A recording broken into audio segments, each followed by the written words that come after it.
Séculos atrás, existia um monge que vivia angustiado. Achava que nunca obtinha o perdão de Deus. Confessava e achava que não adiantava confessar-se. O tempo foi passando e essa alma continuava atormentada.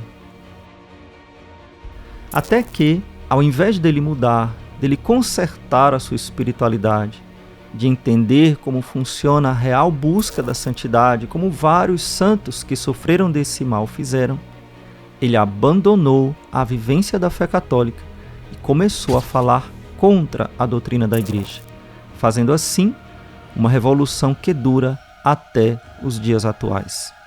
Seu nome? Martinho Lutero, fundador da Revolução Protestante.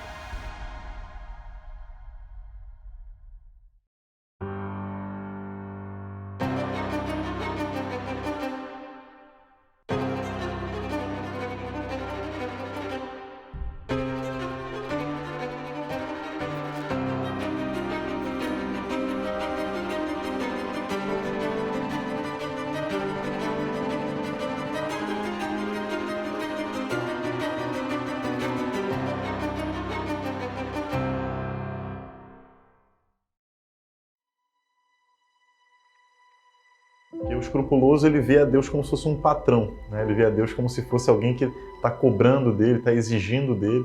Tudo vira como se fosse uma agressão a Deus. E isso traz uma grande perturbação na vida da pessoa. Ela perde a paz interior. Então ela julga que é pecado aquilo que não é, ela julga que é grave aquilo que é leve, às vezes também julga que é leve aquilo que é grave. E o escrupuloso é exatamente a pessoa que não tem a consciência bem formada e que por isso age dessa forma, vendo em tudo situação de pecado. Antes de falar de escrúpulo, é importante que a gente entenda um outro conceito, que é o conceito de consciência.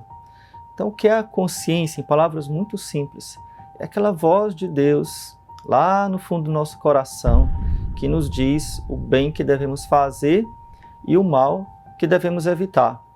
Essa é uma característica da nossa alma, não é uma característica dos cristãos.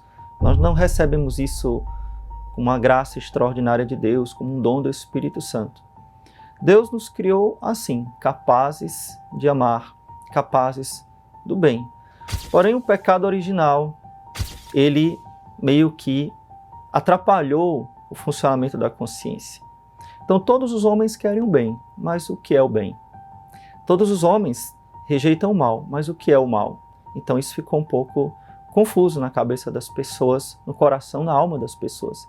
Então, através da revelação de Jesus Cristo, através da graça de Deus, que a nossa consciência descobre qual é o verdadeiro bem que ela deve perseguir e qual é o verdadeiro mal que ela deve evitar, o que é o verdadeiro amor. Bom, e aqui nós chegamos nos escrúpulos. O que é o escrúpulo? O escrúpulo é um defeito da consciência, onde ela exagera no julgamento das suas atitudes. Em outras palavras, ela começa a achar que é pecado, que é errado, que ofende gravemente a Deus, coisas muito triviais, coisas do dia a dia, coisas simples da nossa vida. O escrúpulo, ele torna-se assim um tormento no coração daquela pessoa que é escrupulosa, porque ela não tem paz. Ela acaba sendo juiz dela mesma, em todas as atitudes da sua vida. Por exemplo, se ela comeu alguma coisa, ela já acha que está em pecado de gula, porque ela comeu a sobremesa. Ou, se ela se irritou um pouquinho com alguém, ela já acha que não pode comungar, porque ela pecou com o pecado da ira. Pisar na grama é um pecado, porque é a natureza. Ou então, atravessar a rua fora da faixa de pedestres é um pecado, porque tem a lei de trânsito que eu estou desobedecendo. A pessoa não conhece os preceitos morais, por ignorância, ela pode se tornar escrupulosa. Então, o pensamento recorrente do escrupuloso é aquele de ser condenado ao inferno. Ele não concebe um Deus misericordioso, mas um Deus que o está sempre perseguindo, que o está sempre julgando. É mais juiz do que pai. É mais algoz do que amigo. Então Deus se torna aquele que persegue a alma. Mas isso tudo está dentro da cabeça da pessoa, está como eu falei, nesse defeito da consciência. O contrário do escrúpulo é o relaxamento. Se a consciência escrupulosa, esse defeito da consciência que exagera, leva tudo para o lado negativo, acha que está sempre ofendendo a Deus, é muito mais comum o outro lado. Ou seja, a pessoa que acha que está tudo bem, que nunca ofende a Deus, que não tem pecado. É aquelas frases de efeito que nós escutamos muito quando a gente tenta evangelizar, falar alguma coisa da moral cristã, e as pessoas dizem, não, o que importa é o amor. Ou seja, a pessoa que tem a consciência relaxada, ela nunca considera que está ofendendo a Deus, porque ela acha que ofender a Deus é apenas matar e roubar. Fora isso, não existe pecado. Então, ignora os 10 mandamentos completamente. Então, a pessoa da consciência relaxada, que tem a consciência relaxada, ela não liga para a confissão, ela comunga em pecado, porque ela acha que não tem pecado, ou que, na verdade, ela até sabe que está fazendo coisas erradas, mas o que importa é o coração. Outra frase de efeito, né? O que importa é o coração, Deus não vai ligar para isso, eu não faço mal a ninguém. Então, ela começa a dar desculpas para todas as atitudes erradas da sua vida. O que acontece? Quando há uma conversão, quando há uma mudança de vida e aquela pessoa de consciência relaxada, ela tem um encontro forte de fé com Jesus e ela resolve seguir a Jesus, então, inconscientemente ou conscientemente, ela quer compensar toda a sua vida no pecado. Ela olha para a sua vida e percebe, meu Deus, eu passei a vida pecando mortalmente, gravemente. Eu estava no caminho do inferno. Veja, quando alguém corre um risco de morte, quando alguém fica no limiar da morte, por algum motivo, ela tem muito medo de voltar àquele limiar. Nós chamamos isso de trauma. Vou dar um exemplo aqui para você. Uma pessoa que ela dirige e ela participa de um grave acidente de carro. Então, ela está em um grave acidente de carro. Pode acontecer que aquela pessoa não queira mais dirigir. Talvez ela tenha atropelado alguém, talvez ela tenha matado alguém. Sem querer, enfim, não importa.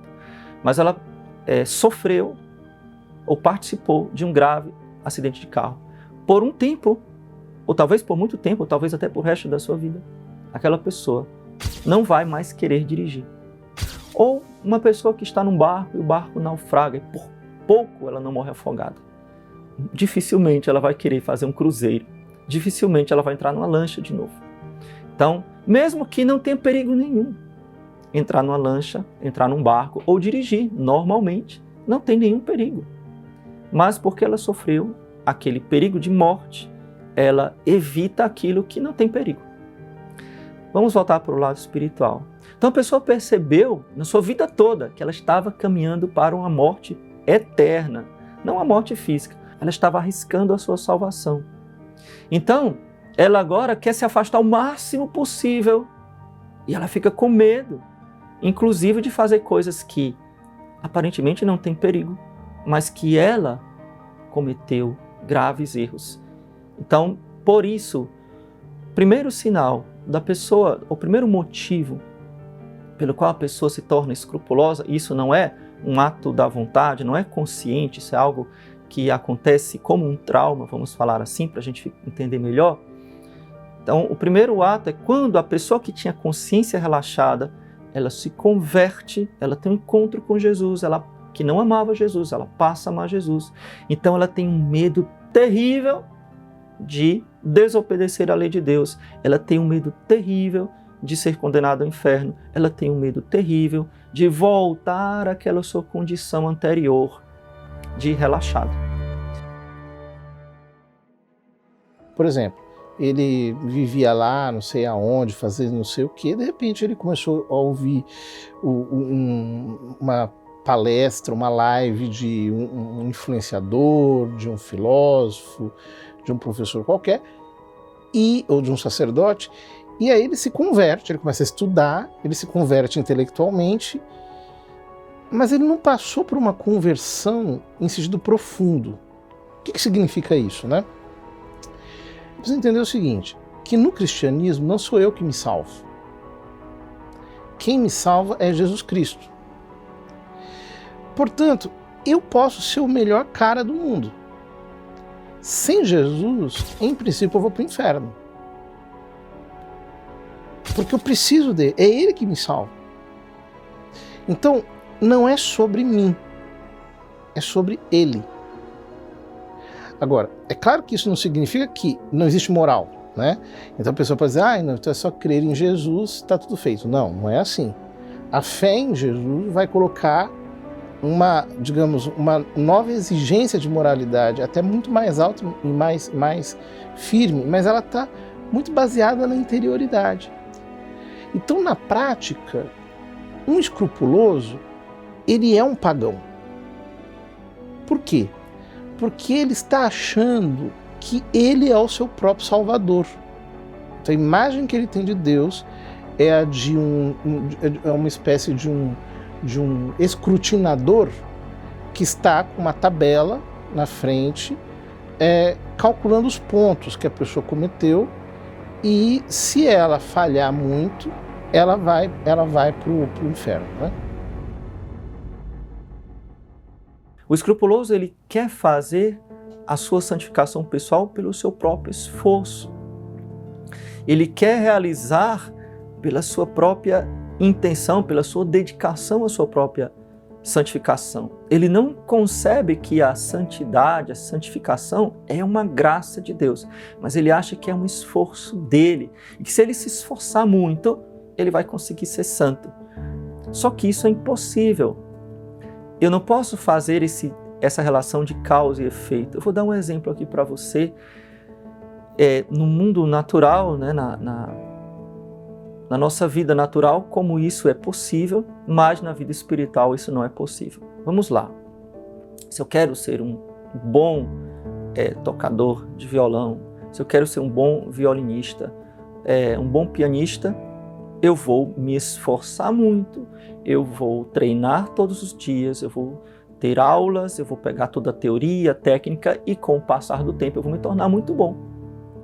Eu vou me tornar um artista. Isso vale para a arte, para a música, para a pintura, isso vale para um ofício, seja ele qualquer, dirigir, qualquer coisa, cozinhar, pense em qualquer atividade, a sua própria profissão.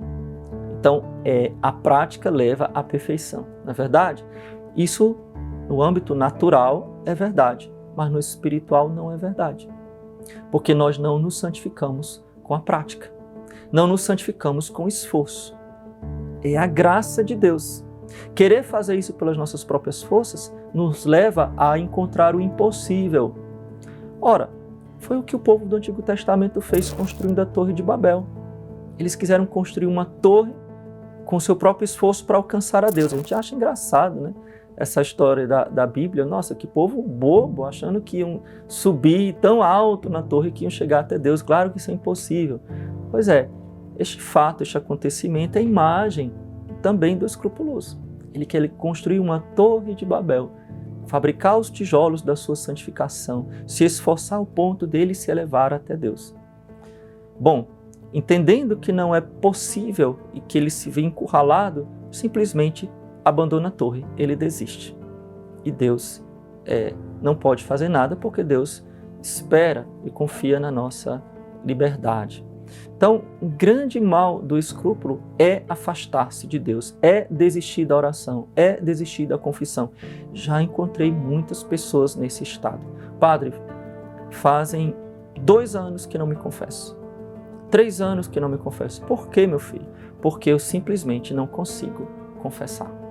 Não consigo fazer um exame de consciência. Quando eu vou fazer o exame de consciência, os meus escrúpulos simplesmente me atormentam de tal forma que eu não consigo confessar. Ora, uma pessoa que passa 1, 2, 3 anos sem confissão, obviamente também sem comunhão, para onde aquela pessoa está indo. Não é verdade? E justamente esse perfeccionismo ele atrapalha a relação com Deus. Quando eu entendo que Deus ele não é meu patrão, que ele está esperando alguma coisinha, né, para que eu erre, para que eu de fato, para que ele me castigue. Não, né? Deus é um pai amoroso, né? Cheio de misericórdia. Quando eu entendo isso, quando eu entendo que o amor de Deus ele vai muito além da minha cabeça, ou seja, eu quero construir um Deus que cabe na minha cabeça. Você pode me dizer também, padre, mas eu nunca tive uma vida mundana para depois me tornar escrupuloso. Só que chegou um momento da minha vida que eu me tornei escrupuloso. Então, outro motivo não é que você teve uma vida mundana, mas você pode ter querido ou experimentado em um determinado momento da sua vida um ato de fé mais profundo, uma experiência de fé mais profunda. Você foi para um retiro, você começou a escutar uma pregação, você começou a perceber os seus pecados, fez uma confissão geral, uma confissão mais profunda. E nesse determinado momento onde você se decidiu por ser santo, surgiram os escrúpulos. Então os escrúpulos surgem desse desejo maior de santidade. Repito, isso pode ser uma consequência meio que natural da nossa alma, mas também pode, e aqui eu vou falar um outro fator, pode ser uma tentação do demônio. Tentação do demônio por quê? Porque a pessoa que se decidiu seriamente, tomou uma séria decisão de se tornar santa, o demônio vai ficar muito preocupado em afastar essa pessoa de Deus, porém ele sabe que não vale mais a pena, que não adianta mais oferecer para ela os prazeres mais baixos que ela pode cair, ou seja, os pecados mortais. Não adianta inspirar aquela pessoa ao adultério, ou ao pecado grave contra a castidade, ou a grave mentira, ou coisas muito sérias, ao roubo, a fraude, porque aquela pessoa já se decidiu por ser santa. Então não adianta mais ficar tentando aquela pessoa não ir mais para a missa, porque a pessoa sabe que deixar de ir para a missa aos domingos é pecado mortal. Então não adianta mais tentar a pessoa para grandes pecados, ou traições de Jesus. Vou tentar a pessoa a duvidar da fé, a se tornar espírita, a se tornar protestante, a se tornar sei lá o quê. Ou abandonar Jesus. Não, aquela pessoa tomou uma decisão, e aquela decisão é sem volta. Então, como uma última cartada, o demônio tenta mostrar para aquela pessoa, ou sugere como uma tentação, de que não é possível se salvar. Por mais que você se esforce, por mais que você tente, sempre vai ficar um pecadinho ali que você esqueceu, que você não sabia, porque no seu passado muita coisa você esqueceu e não sabia. Então aquilo ali vai te condenar, você não falou direito na confissão, você nunca agrada a Deus. Então é um meio de cansar a pessoa. Cansei de ver escrupulosos que foram para o mundão, assim, para as coisas mais vergonhosas que existem. Por quê? Porque elas têm uma experiência equivocada da fé, uma experiência religiosa traumática. E aí elas atribuem aquela experiência religiosa traumática que eles erroneamente tiveram ao todo da fé. Então, não, isso aqui não serve mais para mim. Agora o que serve para mim é ir para balada, usar maconha, sei lá, algum alucinógeno, né? E aqui nós já podemos fazer um gancho para explicar os perigos de se manter escrupuloso. Então, por que o demônio insiste em nos manter escrupulosos? Aqui eu estou falando que sim, pode ser, existem causas humanas. Se há alguma alteração do metabolismo, ou seja, se a produção, a geração de energia está ineficiente, isso pode contribuir para fazer com que você não consiga ver com clareza e exacerbe os sintomas, por exemplo, de escrúpulo. E como é que esse metabolismo pode ser alterado? Bem, se você tem resistência à insulina, pré-diabetes, diabetes, você tem claramente uma deficiência de produção de energia que pode afetar a sua capacidade de visualizar soluções para os seus problemas. Se você tem deficiências de vitaminas, se você tem deficiências hormonais, minerais, né? Causas racionais, causas simplesmente até psicológicas, mas o demônio se utiliza desses momentos, se utiliza destas coisas para nos aprisionar nos escrúpulos. Por quê? Porque o demônio lucra em nós sermos escrupulosos. E o que é que ele lucra? Ele lucra a perdição da nossa alma. Exatamente. Qual é o grande perigo de se manter escrupuloso? E por que o demônio quer que a gente fique escrupuloso? Por que ele nos tenta para sermos escrupulosos, para que uma pessoa seja escrupulosa? Porque o escrúpulo vai afastar a pessoa de 3 fontes principais da graça de Deus. Eu vou lhe explicar aqui. O escrúpulo vai dificultar terrivelmente a pessoa a rezar, por exemplo. Porque a pessoa nunca acha que rezou direito, nunca acha que rezou tudo o que tinha que rezar, nunca acha que a sua oração foi sem distrações. Na oração vem maus pensamentos, inclusive maus pensamentos de blasfêmia, maus pensamentos contra a castidade, impureza junto com blasfêmia. A oração torna-se um tormento na vida da pessoa, seja porque ela esqueceu alguma coisa, porque ela não rezou o suficiente, ou até porque vem maus pensamentos no momento da sua oração. Então, rezar cansa terrivelmente. É muito comum o escrupuloso ele repetir muitas vezes as orações. Então, ele está aqui rezando o terço, então ele está lá no 4º mistério, e aí ele se distrai, começa a pensar no almoço, começa a pensar em uma pessoa que o ofendeu, um barulho que passou ali fora. Meu Deus, Nossa Senhora, estou ofendendo Nossa Senhora, estou ofendendo Jesus, como eu sou mal. Eu não consigo me concentrar rezando o texto, mas se fosse um seriado no Netflix, eu estava ali vidrado e nada ia me tirar da concentração. Eu sou muito pecador, eu sou muito ruim, me perdoe. E aí volta o texto todo de novo. Vamos começar agora de verdade. Pai nosso, que estais nos céus. Aí vem o pensamento, onde é que é o céu? Aí pronto, a pessoa não consegue rezar. Eu posso até rir, mas isso é um tormento terrível para a pessoa. Então, distrações, maus pensamentos, achar que não rezou o suficiente. E a oração é a primeira cotidiana fonte da graça de Deus. É rezando que eu obtenho a graça de Deus, eu obtenho a força para me livrar das tentações, obtenho as graças necessárias para eu me salvar e para eu ser santo. Então, se eu não consigo rezar, ou se eu não rezo direito, ou se eu acho que eu nunca rezo direito, a minha oração nunca agrada a Deus, eu estou me afastando da fonte da graça de Deus. E ou a pessoa ela continua fazendo aquelas orações muito pesadas, sem frutos nenhum, e daqui a pouco ela vai abandonar a oração. Esse é o ponto. Porque ela já vai começar a ficar ansiosa quando ela tiver que rezar. Ela vai ter que rezar o texto e falar, meu Deus, até eu terminar isso, né? Vai ser uma sessão de tortura. Alguém pode perguntar, mas alguém pensa assim? Muitos, né? Nós que lidamos com alma, a gente percebe quantas pessoas... Eu conheci uma pessoa que levava 30 minutos para rezar o Ângelus. Porque ela falava que ela nunca estava satisfeita com o que... E eu falei, olha, você sofre de uma doença espiritual chamada escrúpulo. É que a pessoa vai ficar alijada da vida da graça. Ela vai sempre viver uma vida natural. Ela não vai conseguir viver uma vida verdadeiramente sobrenatural. A segunda fonte da graça de Deus, onde nós recebemos com muita frequência, é o sacramento da confissão. Esse é o grande tormento do escrupuloso. É uma verdadeira batalha. Por quê? Porque como ele não sabe julgar bem o pecado mortal, do pecado venial, se ele ofendeu ou não ofendeu gravemente a Deus, então ele chega para o sacerdote com uma lista imensa de pecados. Folhas e mais folhas. Eu já atendi pessoas escrupulosas que trouxeram um caderno e folheando. Meu filho, quando foi sua última confissão? Foi semana passada e você cometeu tudo isso da semana passada para cá? Então a pessoa...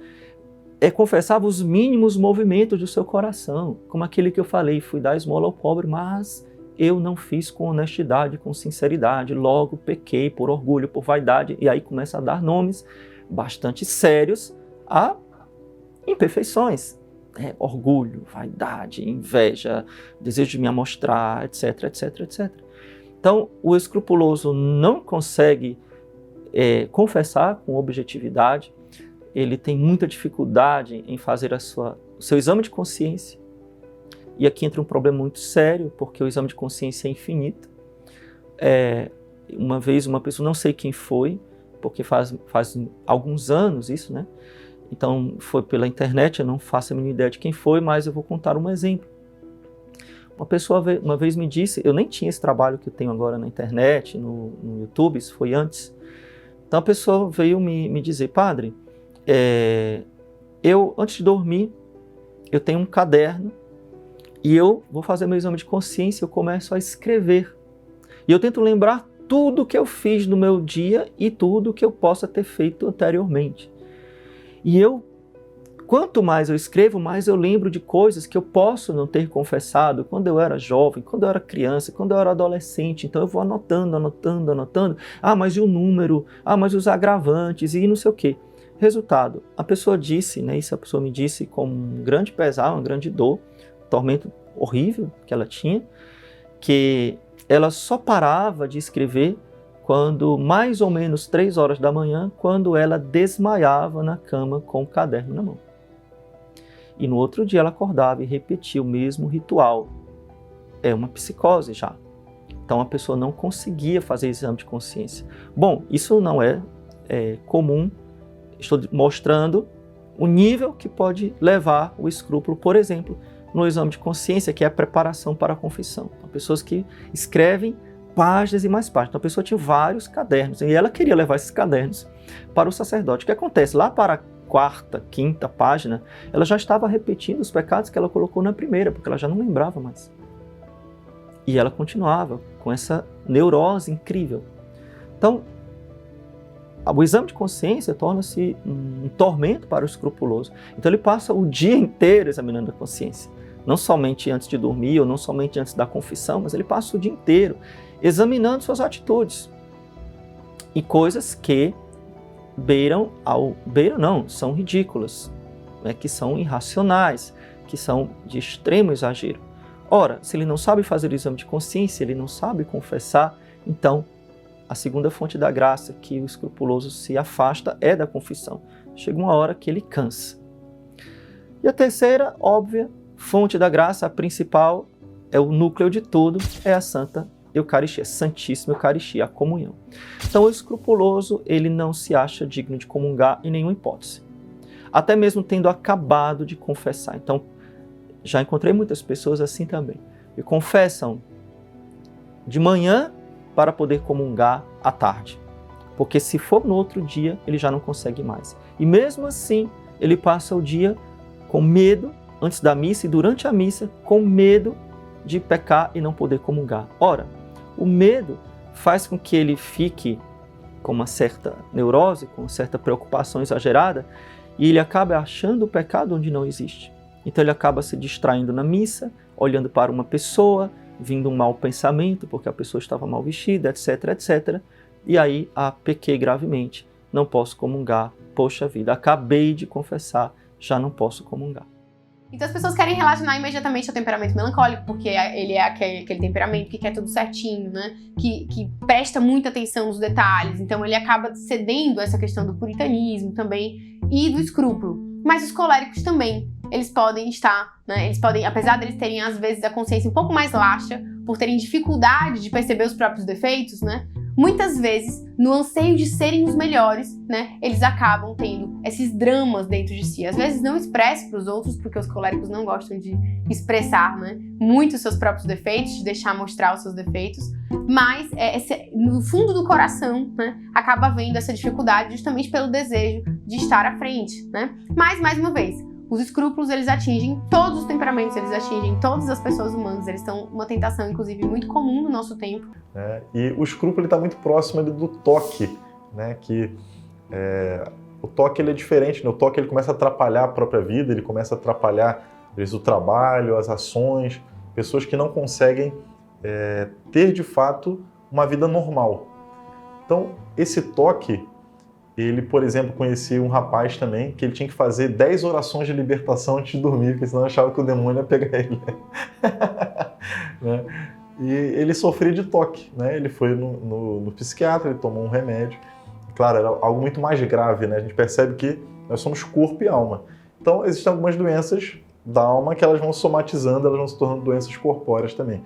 Então, nesse caso, quando o escrúpulo ele já prossegue para algo mais profundo, mais grave, aí é necessário também que alguém procure a ajuda de um psiquiatra, mas também, principalmente, a direção espiritual, né? De um bom diretor. Né?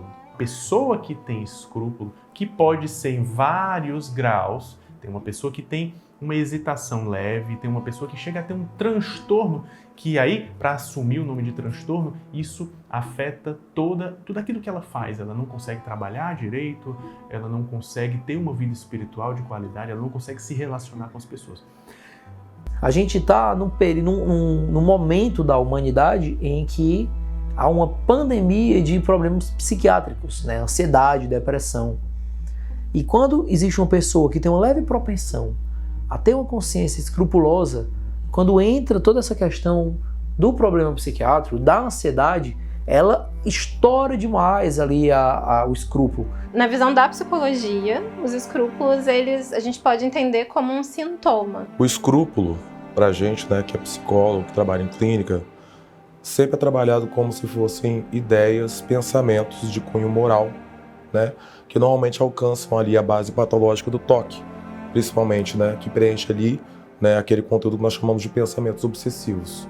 E é um sintoma que tem como característica principal uma preocupação exagerada, uma preocupação disfuncional com questões morais, de uma forma geral. E aí, na prática, isso vai ter vários desmembramentos, né? Mas o principal é essa preocupação exagerada com temas morais, com o tema do pecado, com preceitos e coisas do tipo.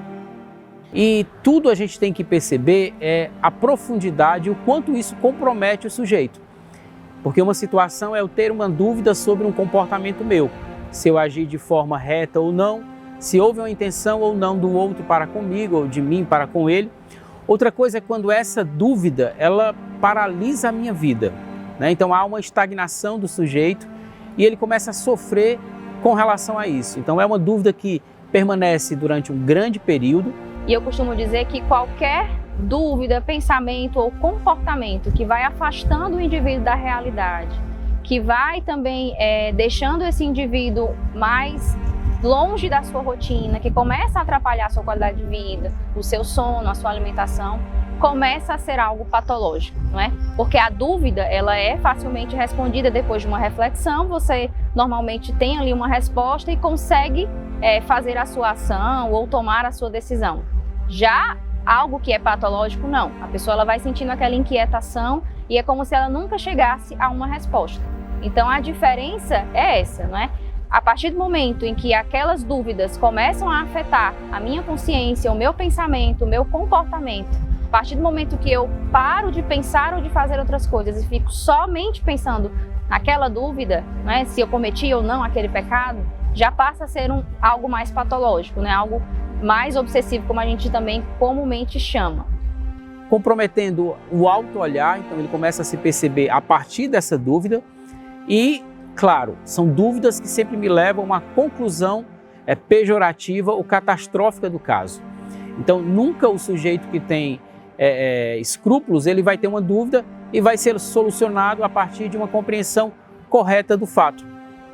Essa dúvida, ela sempre vai desembocar em algo catastrófico, né? Então, o sujeito está condenado ao inferno, ele pecou gravemente, ele é o pior cristão que existe, ele é o pior cidadão que pode habitar. Então, ele sempre vai ter um olhar catastrófico a partir dessa dúvida.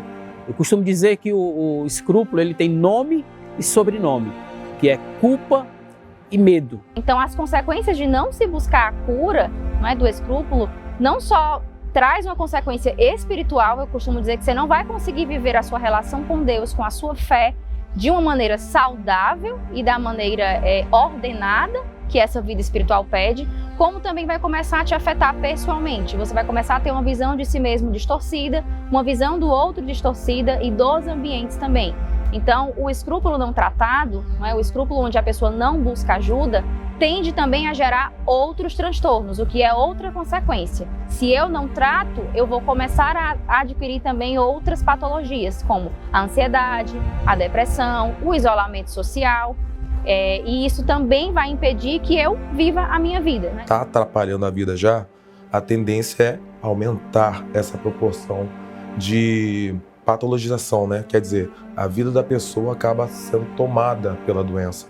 De uma maneira geral, falando, não tratar algo como os escrúpulos pode impedir o sujeito de ser quem ele foi criado para ser, de ser quem ele é, de exercer o seu trabalho, a sua profissão, a sua vocação, de desfrutar das coisas boas que a vida dá e que a própria espiritualidade também dá, porque eu vou cada vez me afastando, o que é até um trocadilho, não é? O escrupuloso age como se estivesse querendo ficar cada vez mais perto de Deus, e essa pode até ser a intenção dele, mas por conta da sua consciência defeituosa, ele acaba se afastando cada vez mais. Quanto mais eu tento me aproximar com as questões, com as dúvidas, com os pensamentos, mais eu vou me afastando. Então a consequência de não tratar e de não procurar a cura é viver um adoecimento sem fim. É você viver um sofrimento que não tem um fim. Por quê? Porque você vai ficar o tempo todo com sede de respostas, que não é o adoecimento em si quem vai dar. Como eu disse, tem-se a impressão de que se está ficando cada vez mais próximo de Deus, mas na verdade você se afasta. Por quê? Porque normalmente esses pensamentos não condizem com a realidade. Quem diz que tem fé e vive aflito, vive ansioso, vive perturbado, agitado, desordenado, dá contra-testemunho da fé. Eu não posso ser como você segue esse Jesus aí que você diz, e você é desse jeito, eu não quero ser como você. Se você pensar bem, o escrúpulo vai lhe afastar daquelas virtudes teologais, a fé, a esperança e a caridade. Porque a pessoa que tem escrúpulo, ela vai aos poucos perdendo a fé, a confiança em Deus. A fé no Deus verdadeiro, que é um Deus amor, um Deus de misericórdia, um Deus que é Pai, que é paciente. Ela perde a esperança do céu, a esperança de ser santa, a esperança de se salvar. Aos poucos ela vai perdendo a esperança. E ela perde o amor, a caridade. A caridade para consigo mesma, ela se martiriza, mas a caridade para com Deus, porque ela acaba fazendo coisas não porque ela ama Deus, mas porque ela quer ser perfeita. Então, a motivação das suas atitudes não é amar a Deus, mas cumprir com uma lista de tarefas que ela julga que se cumprir com essas listas de tarefas, ela será perfeita. Por exemplo, ela não reza mais por amor a Deus, mas ela reza para cumprir uma tabela. Eu tenho que rezar tantos salmos, ou tantas horas, ou tantos minutos para ficar quites com Deus, não por amor a Deus. Então, o escrupuloso, ele no fundo, ele vai aos poucos perdendo a fé, a esperança e a caridade. Como é que eu sei de tudo isso? Eu sei de tudo isso, claro, porque eu estudei, mas também porque eu já fui escrupuloso. Então, eu já fui aquele jovem que tinha tormentos na oração, que tinha muita dificuldade na confissão e, portanto, que se achava sempre indigno de comungar. Eu também sofria disso como algo angustiante na minha adolescência. Por que que isso aconteceu? Diferente de algumas pessoas, eu nunca fui do mundão, né? Nunca fui do mundo, nunca fui uma vida afastada de Deus, assim, no modo mais profundo da frase. Eu sempre fui um católico que frequentava a igreja, fiz minha primeira comunhão, fiz a crisma. Mas logo nesse tempo da minha primeira comunhão e da crisma, que foram próximas uma da outra, eu fiz a primeira comunhão com 14 anos e a minha crisma com 15, eu comecei a sentir um desejo de ser mais de Deus, um desejo de ser mais profundo, um desejo de amar a Deus mais profundamente, junto com o desejo de me consagrar a Deus, de ser sacerdote. Então comecei a sentir os primeiros lampejos de vocação sacerdotal. Então, na minha cabeça, para eu ser santo, eu tinha que ser perfeito, tecnicamente falando. Então, eu não unia essa palavra perfeição a amor, mas a fazer coisas que agradassem a Deus. E que se eu saísse da trilha, se eu saísse do rumo, eu estaria ofendendo gravemente a Deus. Logo, eu poderia colocar a perder não só a minha santificação, mas a minha salvação. Então, comecei a ter pensamentos blasfemos, pensamentos horríveis. E quanto mais eu tinha medo desses pensamentos, mais esses pensamentos me atormentavam, mais eles eram fortes na minha mente. Então, eu ia confessar, me lembro como hoje confessava esses maus pensamentos, e o padre dizia, não, mas se você não consentiu, não é pecado. Só que na outra confissão, daqui a uma semana, eu ia de novo. Padre, eu tive muitos maus pensamentos. Então eu confessava toda semana, ou no máximo a cada 15 dias, porque os maus pensamentos me atormentavam terrivelmente.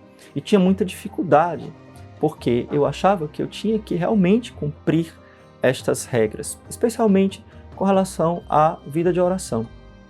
Então, a vida de oração para mim era algo que eu jamais fazia direito.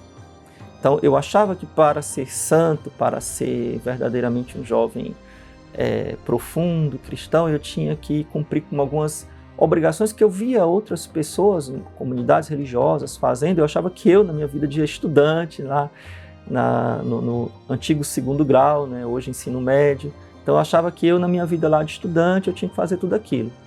Por exemplo, fazer meditação de 1 hora, rezar o rosário todo dia, e ler a Bíblia todos os dias, e uma série de outras coisas que, sinceramente, eu só poderia fazer se eu fosse religioso. Se eu tivesse uma congregação religiosa, se eu tivesse uma comunidade religiosa consagrada a isso, com horários para fazer isso. Então eu negligenciava os estudos, a convivência, o lazer, porque eu tinha que rezar e rezar muito. Não bastava rezar pouco, eu tinha que rezar muito, tipo passar a tarde inteira rezando.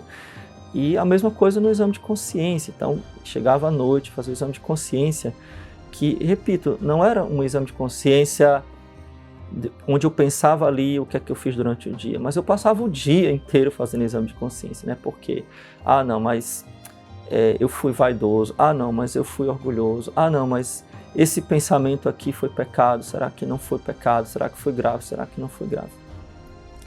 Bom, esse tormento durou alguns anos, na verdade, e vinham com esse desejo de ser mais santo, de ser mais de Deus, que para mim, na minha mentalidade, ainda pouco formada, sem ninguém que me orientasse, eu achava que era cumprir regras, fazer coisas até extraordinárias. Então eu achava que eu era obrigado a fazer coisas extraordinárias. Coisas muito extraordinárias, como, por exemplo, eu teria que viver uma grande pobreza. Então, me lembro de uma época que eu achava que eu tinha que viver uma grande pobreza, e comecei a não querer vestir mais as roupas que eu vestia, então vestia apenas a mesma calça, a mesma camisa, ou não calçava mais sapato porque seria pecado, porque Deus me inspirou a ser pobre, e por aí vai, né? Então eu vinha inspirações que na verdade não eram inspirações divinas, mas coisas da minha cabeça que eu achava que precisava fazer aquilo para ser santo, e aí eu queria colocar em prática tudo que vinha na minha cabeça, daquilo que eu achava que precisava fazer para ser santo, né? Alguma penitência, alguma forma de oração.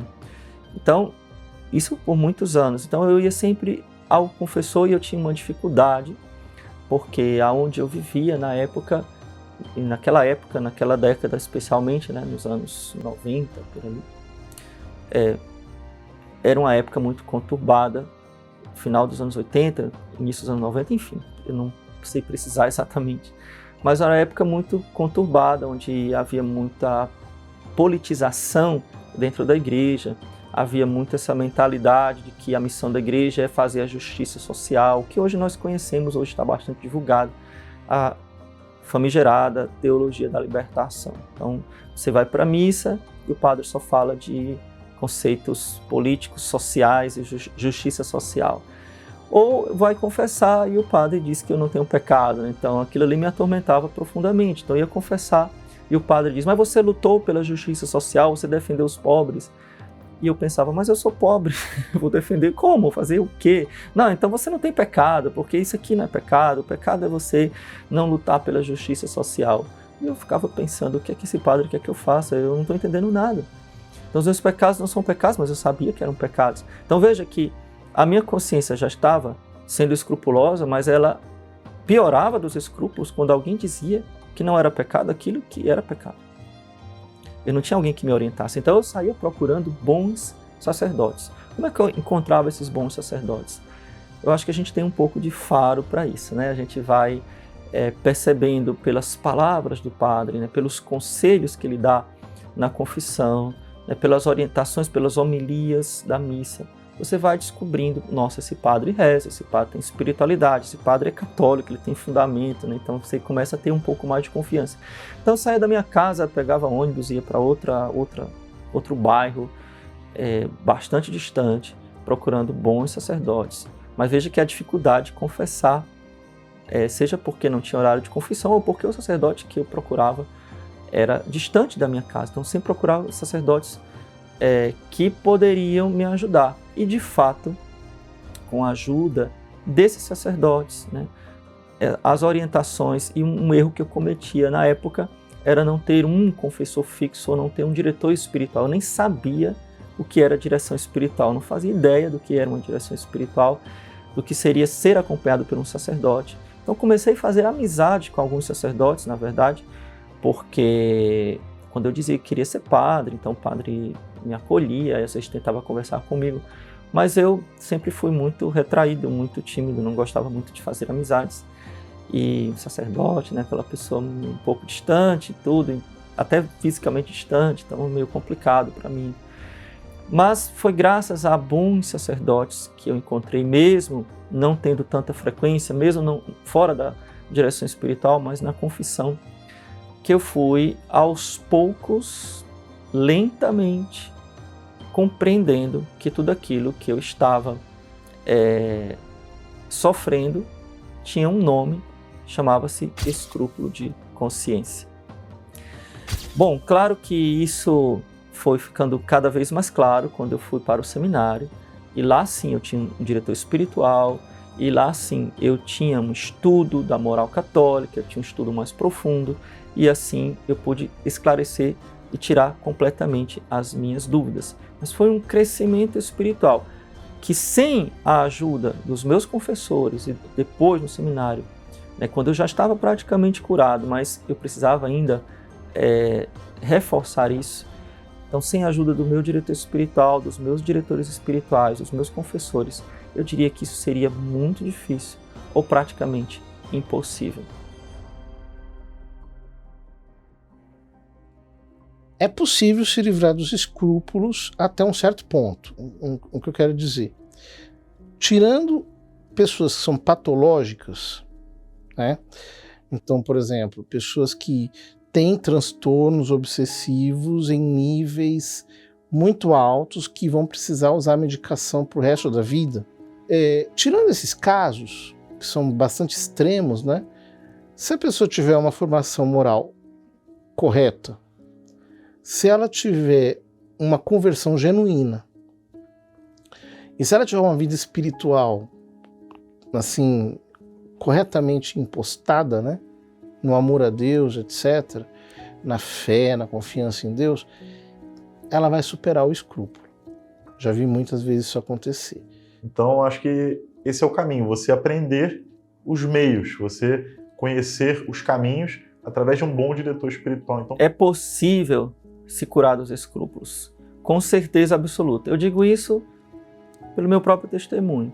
Eu superei os escrúpulos. Então, não é algo incurável, não é uma doença que não tem cura. É possível. Agora, é muito necessário que haja alguém que nos ajude. Eu precisei dos meus confessores, eu precisei de uma orientação do meu diretor espiritual para aos poucos ir superando isso.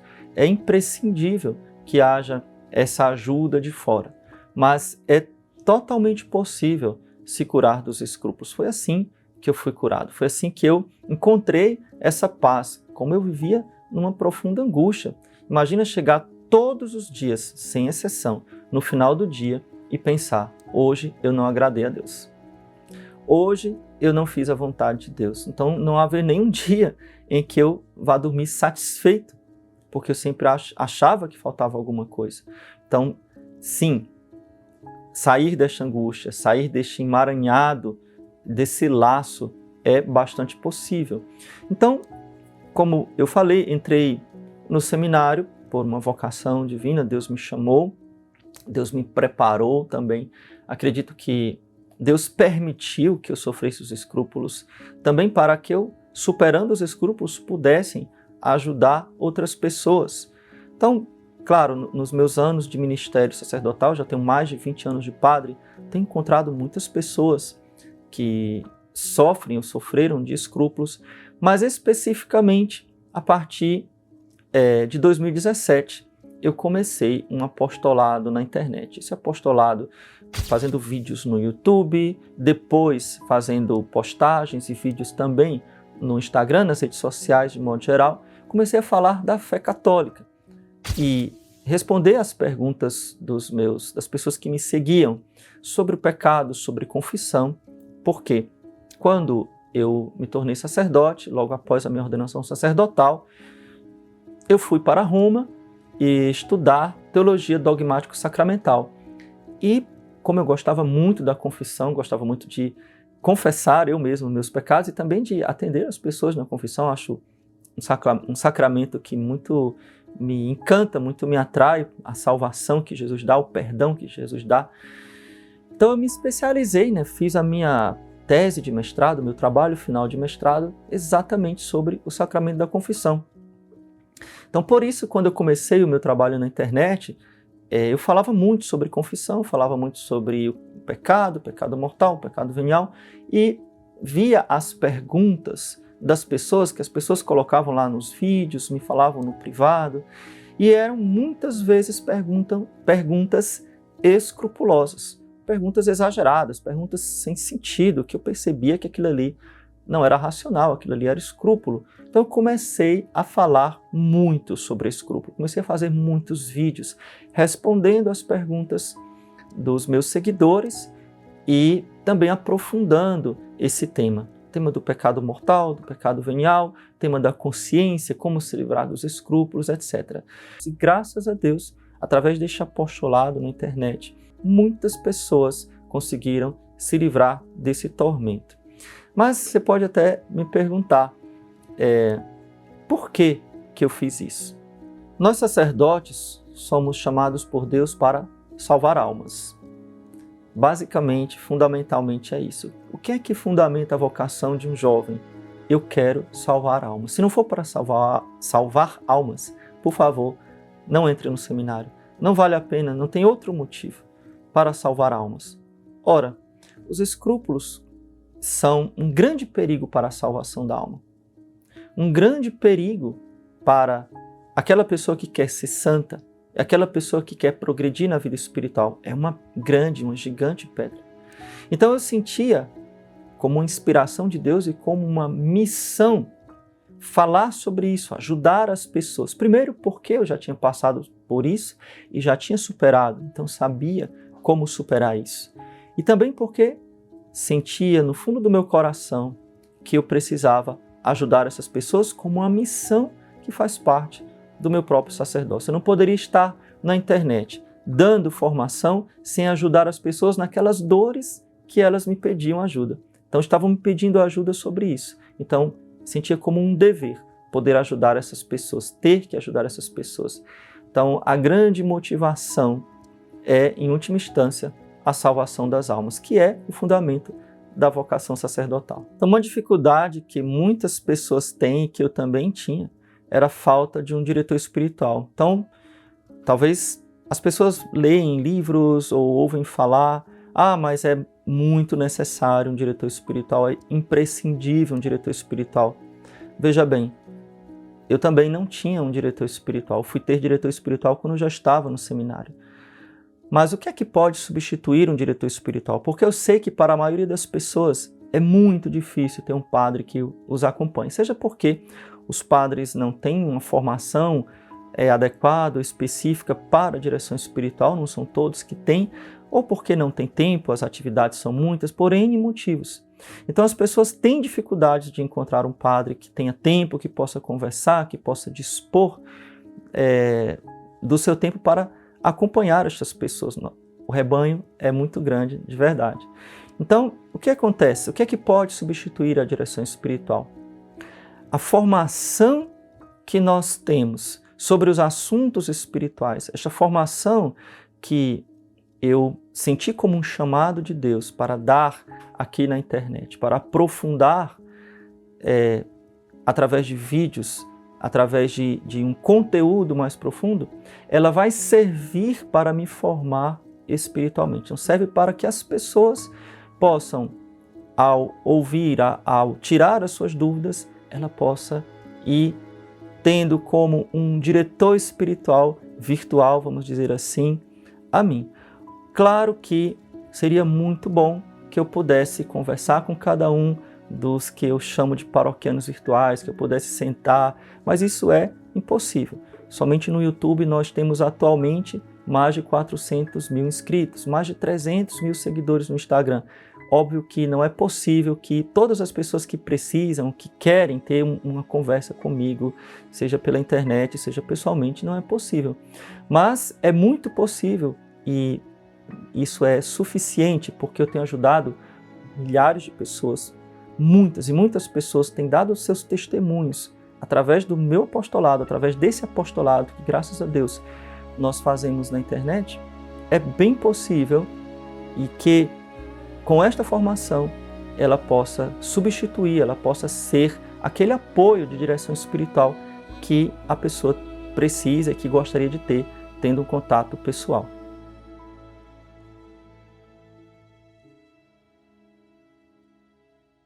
E é pensando em ajudar você que sofre deste problema que eu preparei este documentário, esta semana de formação. Como eu falei, eu superei os escrúpulos e ajudei muitas pessoas a superarem este mal com este apostolado aqui na internet. Por isso eu lhe convido a seguir comigo amanhã às 8 horas da noite, para onde eu vou lhe ensinar, lhe mostrar o caminho para sair deste mal, desta tentação que tanto afasta de Deus.